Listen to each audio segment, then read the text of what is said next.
ఇలా రేవంత్ రెడ్డికి రక్షణ కవచంలాగా ఉన్నది ఎవలో కాదు బీజేపీ. నేనేదో ఉత్తగా చెప్తలేను ఈ మాట.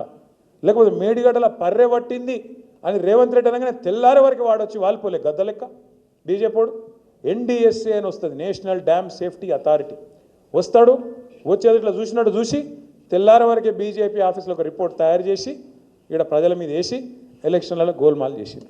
మరి ఇవాళ ఎస్ఎల్బీసీలో టన్నల్ కూలి దాదాపు 72 గంటలు అవుతుంది. ఎందుకో రాడు, మరి ఎన్డీఎస్ఏ రాదు, ఏ బీజేపీడు మాట్లాడాడు, ఎవరి నోరు పెగులుతలేదు. కిషన్ రెడ్డి మాట్లాడాడు, బండి సంజయ్ అన్నాడు అన్నాడు. ఎందుకు, ఏమొచ్చింది ఇబ్బంది మీకు? ఎందుకు మాట్లాడతలేరు? సుంకిశాల రిటైనింగ్ వాళ్ళు కూలిపోతే దాని మీద ఒక సోదరుడు మహబూబ్నగర్ జిల్లాలో గవినోల శ్రీనివాస్ అని ఉంటాడు, ఆయన ఆర్టీఐ కింద దరఖాస్తు పెట్టుకున్నాడు. ఎంత నష్టమైంది, ఎందుకు కూలిపోయింది చెప్పాలి, కాంగ్రెస్ ప్రభుత్వం అవినీతి వల్ల కూలిపోయిందా, ఏమిటికి కూలిపోయింది చెప్పాలి అంటే ఏం ఆన్సర్ ఇస్తారు తెలుసా? ఏం జవాబు ఇచ్చారు ఎరికేనా?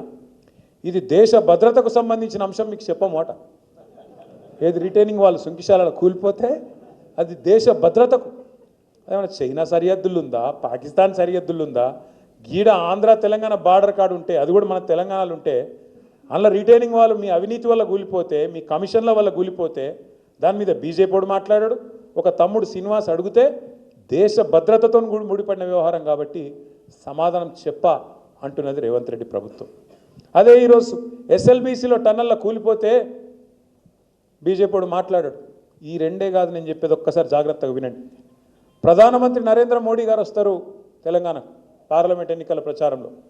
ఏమంటాడు ఆయన వచ్చి?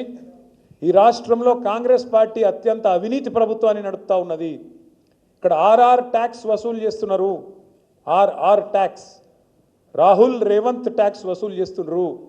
ఒక్కొక్క బిల్డర్ దగ్గర హైదరాబాద్లో స్క్వేర్ ఫీట్కు 150 రూపాయలు వసూలు చేస్తున్నారు అని ప్రధానమంత్రి గారు వచ్చి ఏప్రిల్ మాసంలో గర్జించిపోయిండు. మరి గర్జించి 10 నెలలే, ఇంతవరకు యాక్షన్ మాత్రం లేదు. అయ్యా రేవంత్ రెడ్డి గారు తన బావమరిదికి, బావమరిది గారి కంపెనీ పేరు శోధ, ఆ శోధ అనే కంపెనీ కేవలం 2 కోట్ల లాభం ఆర్జించింది. అసొంటి కంపెనీకి 1137 కోట్ల కాంట్రాక్ట్ ఇచ్చిండు రేవంత్ రెడ్డి. సుజన్ రెడ్డి అని ఆయన బామ్మర్ది కంపెనీకి 1137 కోట్ల కాంట్రాక్ట్, అది కూడా ఏ స్కీమ్లా? అమృత్ అనే స్కీమ్లో ఇచ్చిండు. అమృత్ అంటే ఏంది? కేంద్ర ప్రభుత్వ స్కీమ్.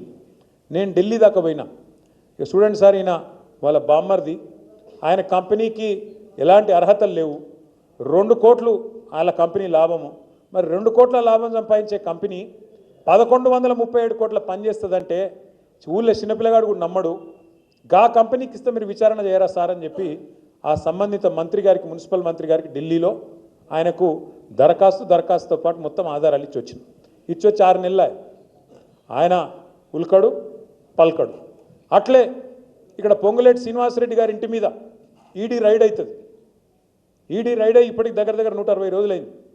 అందులో ఏం దొరికిందో ఎవరికి తెలియదు, బ్రహ్మరహస్యం. ఈడీ ఓడి నోరు ఇప్పాడు, పొంగులేటి నోరు ఇప్పాడు. ఇవన్నీ దేనికి సంకేతం? మరి ఎవరిని కాపాడుతున్నారు ఇవాళ రాష్ట్రంలో?